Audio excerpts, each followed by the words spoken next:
লগ্নে জিজ্ঞেস করে তার ক্যারেক্টারটা কেমন, হ্যাঁ, তখন বলতে হবে যে লগ্নে যে ক্যারেক্টার থাকবে সেই ক্যারেক্টারটা একটা প্রভাব পড়বে, তার সঙ্গে সেই রাশিরও একটা প্রভাব থাকবে। আর হচ্ছে সেই ক্যারেক্টার কোন কোন হাউসের লর্ড সেইটা দেখতে হবে।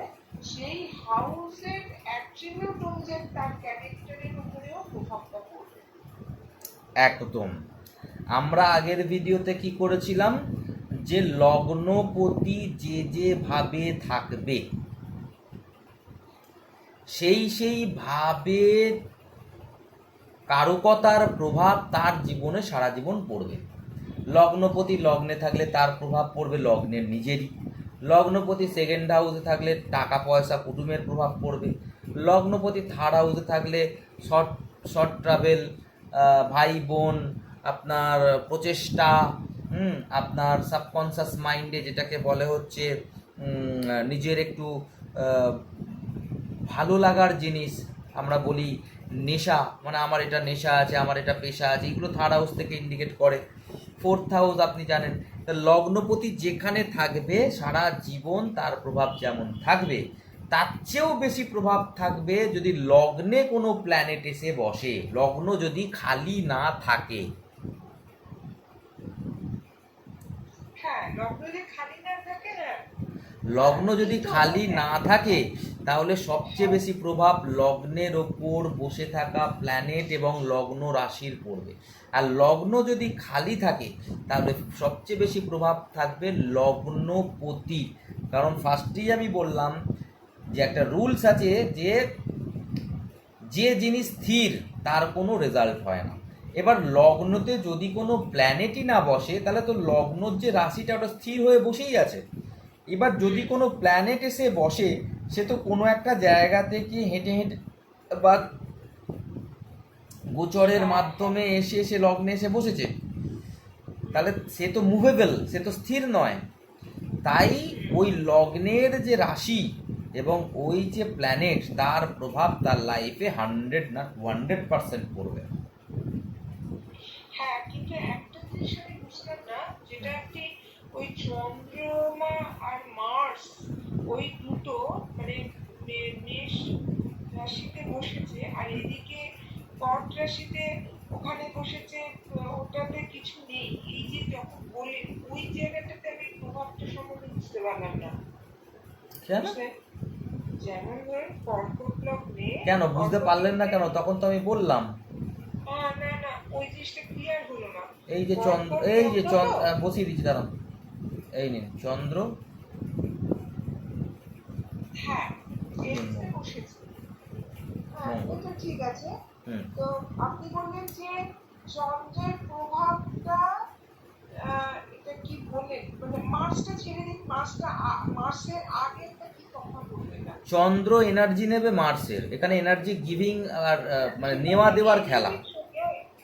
সেটা তো এরিসের সঙ্গে মানে গিভ অ্যান্ড টেক পলিসিটা হচ্ছে, চন্দ্রমাও দিচ্ছে মানে এরিসও দিচ্ছে চন্দ্রমাকে, তাই তো? হ্যাঁ হ্যাঁ হ্যাঁ।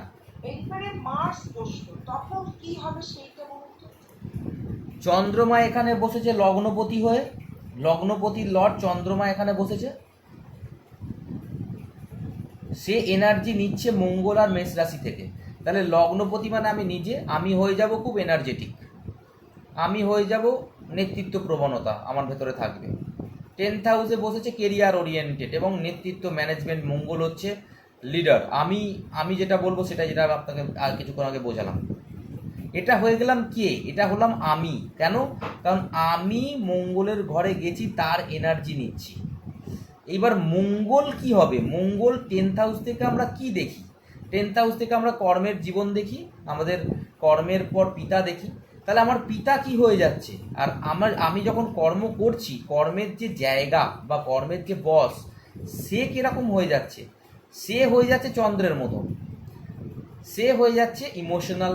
যেহেতু এই 10th হাউস থেকে আপনি যদি এই লগ্নকে দেখেন, 4th হাউস হবে, 1 2 3 4, তাই না?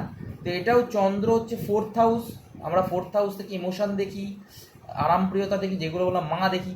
তাহলে এই যে মঙ্গল, এই মঙ্গলটা কার এনার্জি নিচ্ছে? চন্দ্রের এনার্জি নিচ্ছে এবং ফোর্থ হাউসের এনার্জি নিচ্ছে।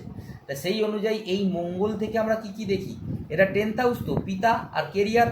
তো কেরিয়ারের কিছু লোক থাকবে যারা খুব ইমোশনাল থাকবে এবং পিতাও খুব ইমোশনাল হবে। বোঝা গেল? হ্যাঁ বুঝতে পেরেছেন?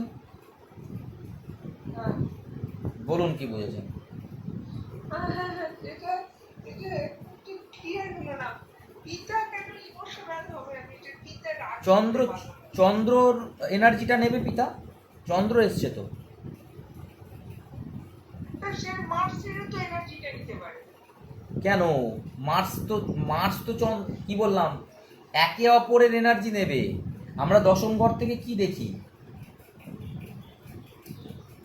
ও না না না, দাঁড়ান দাঁড়ান, বুঝতে পারছি না। ধরুন কর্কটেশে, হ্যাঁ, চন্দ্রমা ওখানে গেল, ওখানে পিতার জায়গা, হ্যাঁ, এবারে মার্স ওখানে বসলো, মানে এনার্জিটা কিভাবে ইন্টারচেঞ্জ হচ্ছে ওইখান জায়গাতে বুঝতে পারছি না। মানে ধরে নিন দশম ভাব ছেড়ে দিন, দশম ভাব ছেড়ে দিন, দশম ভাব ছেড়ে দিন। আগে আগে এটা বুঝুন, আগে এটা বুঝুন। ধরে নিন এখানে